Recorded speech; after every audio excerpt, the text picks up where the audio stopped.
a giant specter of endless grief for the Italian people. Suffering under many years of brutal fascism, then German occupation, then Allied bombing, then the devastation of battle, now it is Vesuvius. At least once in every century of the Christian era, it has hurled disaster. The city of Pompeii was buried when the huge mountain first thundered into volcanic life in the year 79 AD. Thousands of Italians perished. Excavations have revealed their tragic story. This was a pleasure resort of wealthy Romans almost 1,900 years ago.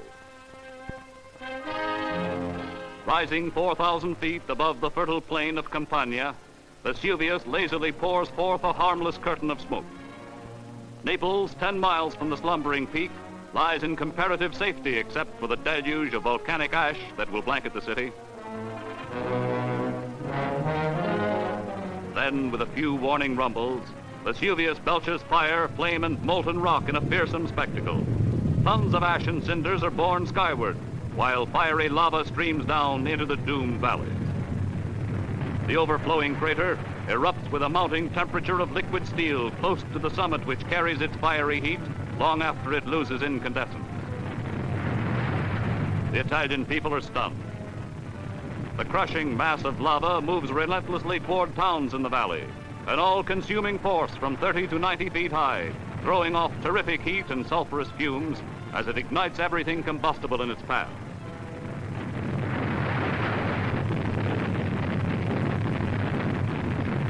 Venturesome youngsters linger too long in the danger zone and have to run for it. The wall of lava sweeps on. Frightened Italians try barricades of brush, hoping to check the cooling edge of the flood until it may solidify and build up a dam. But man's weak efforts against this monstrous force are hopeless.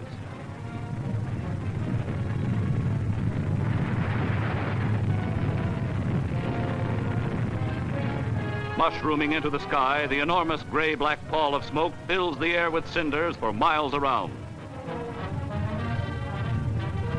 From fiery regions far deeper in the earth than any mine ever dug by man, the hot lava is a reminder that the earth was once just such a molten mass, gradually cooling until it formed an outer shell.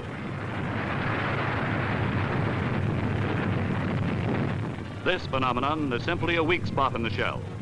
From the flaming depth, the liquid rock is forced to the surface by the pressure of the Earth's crust.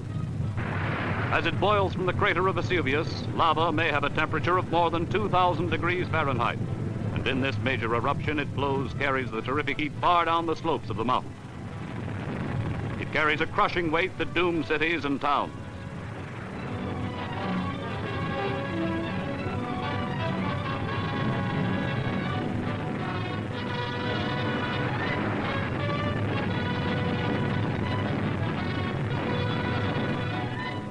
Salerno, 17 miles away, is buried in lava dust 3 feet in depth. An army bulldozer helps to clear streets, and soldiers, aided by the people, labor to enable military traffic to move. A costly disaster is soon apparent. The people of San Sebastiano are warned to leave their homes as the moving wall of molten rock grinds to the very edge of the city. There is time only to save a few pitiful possessions.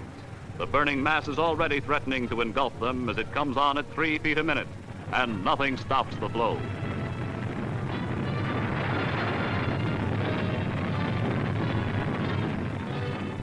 The revered image of San Sebastiano's patron saint is festooned with offerings. The faithful may leave worldly things behind, but not a blessed statue. So long as the eruption continues, the catastrophe grows, with ever the chance that new rivers of fire will flood from the crater. The moving mass is gathering its forces now to engulf a city. No puny structures built by man can slow the tempo of its crushing march.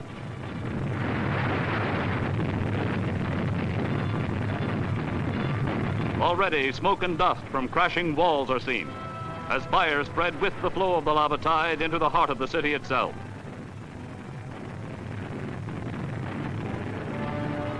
Its people are appalled. These are their homes. Hoping against hope, others wait until it's imperative to move on. War has seared much of Italy, with half the land a battlefield. But a stricken people see before them forces of destruction more devastating than the worst that man has ever devised.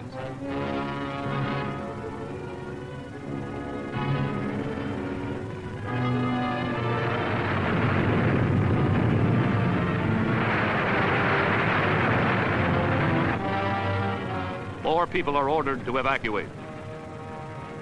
The eruption continues, swelling the lava flow, and all throughout the second day, dense clouds of stifling black smoke dust billow upward, heavily laden with hot cinders. People in another doomed town are warned to get out.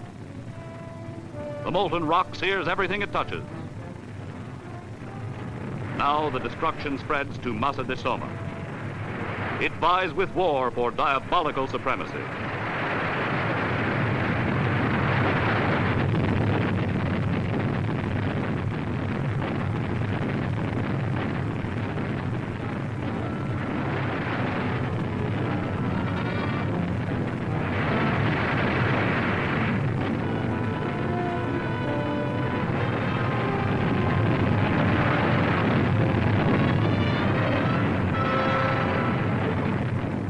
Orphans of war, hardened to bombing and shelling, are benumbed by this new terror.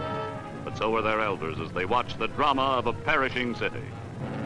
The unyielding tide of molten rock is accompanied by the continuous rumble of crashing walls.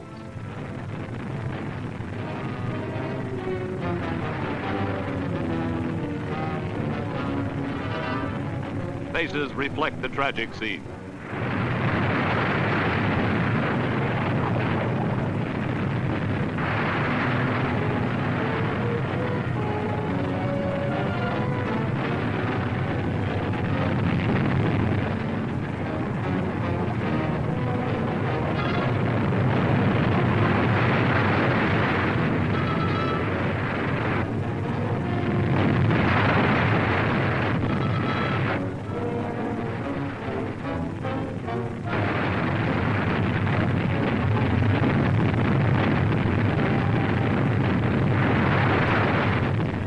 Ruin spreads throughout a city built within 2 miles of the volcano's peak and ignoring its tragic history.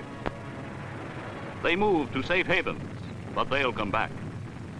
Each generation seems to forget this horror, though once in every century the cycle of the volcano's activity seems certain to reach a period of unpredictable danger.